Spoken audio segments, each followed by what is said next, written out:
Hey there folks, welcome to Spectrum Pulse. We talk about music, movies, art, and culture.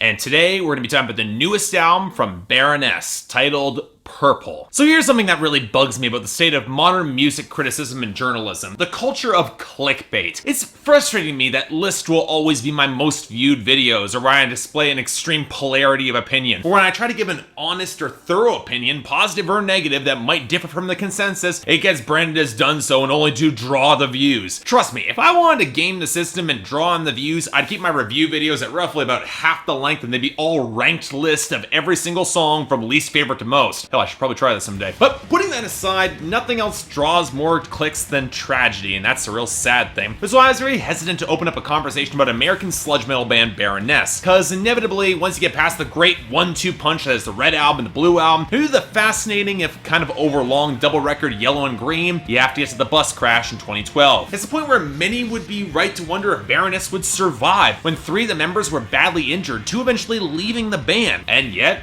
they would start touring again with new members, and before long, a new album was announced on their own independent label after leaving Relapse Records. Reportedly a brisker affair than their last double album that was more of a return to their metal sound. And believe me, I was optimistic about this. Not only is this the sort of rebirth narrative that is always great to see, but Baroness are an impressive metal band with an impressive skill for writing unique melodies and some thunderous songs. What intrigued me more was that, like Cage the Elephant, they had swapped out producers. John Congleton for David Fridman, who is well known for working with the Flaming Lips. And while I had some mixed feelings about this, Fridman has been known to go overboard on compression and loudness. I had a lot of hope that Baroness would still deliver with a fresh lineup.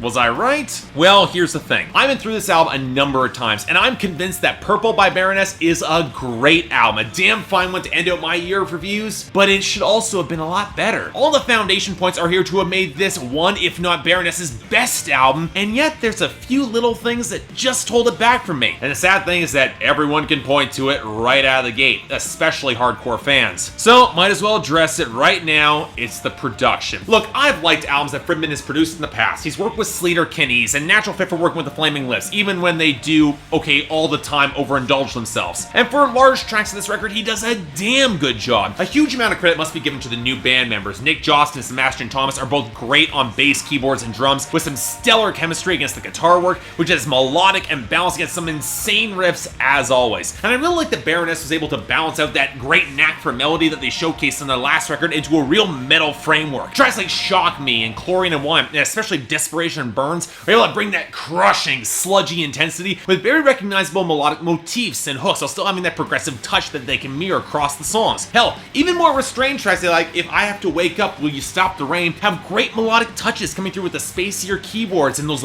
bells that add a ton of atmosphere. I'll give Fridman credit for all of that. But you'll notice 3 things about the sound of this album. The first being that the cymbals are often mixed way too high in the mix. The second is that the guitar tone can pick up an oddly gummy quality to it on tracks like Try to Disappear and The Iron Bell that I really didn't like. And finally, the mix can feel oddly blocky, which means that grooves aren't always as sinuous and potent as they could be. Some of this comes in guitar or vocal compression in order to enhance that slightly more alien vibe, but it can lead to songs that feel a little bit more cluttered and messy than they should. I don't feel that highlights how strong some of these melodic hooks and solos really are. This album is at its best when it soars and hammers down with complex but immediately catchy melodies. Shock Me is easily the most immediate. It's one of my favorite songs, so it strikes me as a bit of a misstep to take away from that and de-emphasize that, albeit probably unintentionally. And that's the thing. While there are a few moments where this record descends down the progressive rabbit hole, like on the more instrumental segment Fugue, it's well composed and structured enough to never feel all that indulgent. I like how lean this album can feel, and John Baisley's howl vocals do a great job driving forward that momentum. I'll confess I've never been a huge fan of him as a singer, but with the right multi-tracking and the right hook behind him, he's impressive as hell. Of course, we also get odd segments where lo-fi filters and compression are added, and for the most part they feel unneeded. It's just window dressing taking away from a great vocalist. But to their credit, they never take away from the songwriting or themes on that album. He's always audible what he's saying, where in the past I've been inclined to say you could really skip over this part. Most Baroness albums are pretty sparse and oblique when it comes to the lyrical progression, but there is most definitely an arc on Purple that starts from the very first track, Morning Star. It seems to be framed going through the imagery of a relationship going kind of awry, and basically trying to find ways to cope cope with that feeling of impending doom on the horizon. And that's kind of throwing him off because while he's aggressive and he's reached his pinnacle through that aggressive drive, he's now being shot by the yawning pit of despair opening up beneath him, something he's realizing he can't quite control. It seems to be implied this girl might be suffering from depression of some kind, and he's really not handling it all that well. So he gives in and lets things go up in flames on Kerosene, and then after the fugue, it cuts to a hospital on Chlorine and wine. A lot of critics have highlighted the obvious connection to that big bus accident, but I'd argue it's a little bit more abstract than that, as both the nurse and the doctor seem convinced that he's doomed and gone from this world, perhaps referring to the band themselves, and yet Baisley still very much wants to live. Death is dismissed as being peripheral, he's bored of it, yet he can't quite unclose his eyes and break free of that fugue state. And then comes the final moments where he must make a choice: return to a life where everything seems to have gone to hell, or return to a sleep where he can only hope that that girl in question, whatever he lost, will be with him in some way. And then there's that final snippet, barely a track, as a robotic voice squeals,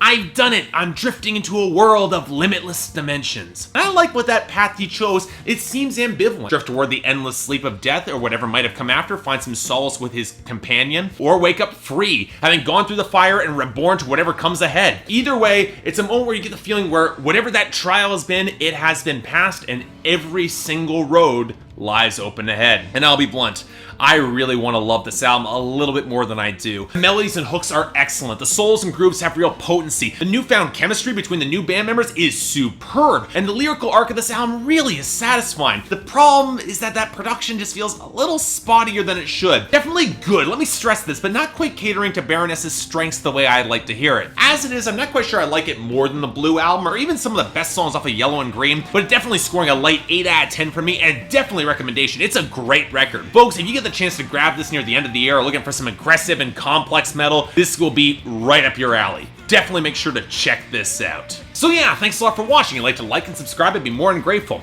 Just to let you all know, this is going to be my last album review of the year. Yep, I'm done for the year. I'm going to go into my year-end list now. This is my cutoff point. And if there's anything else you want me to do to improve my presentation, or any other albums coming out next year that want me to take a look at, I'd be happy to try and give them a listen when they drop. And keep in mind, once again, all my opinion, for whatever that's worth. Till then, I'm Mark, you're watching Spectrum Pulse, and I'll see you next time.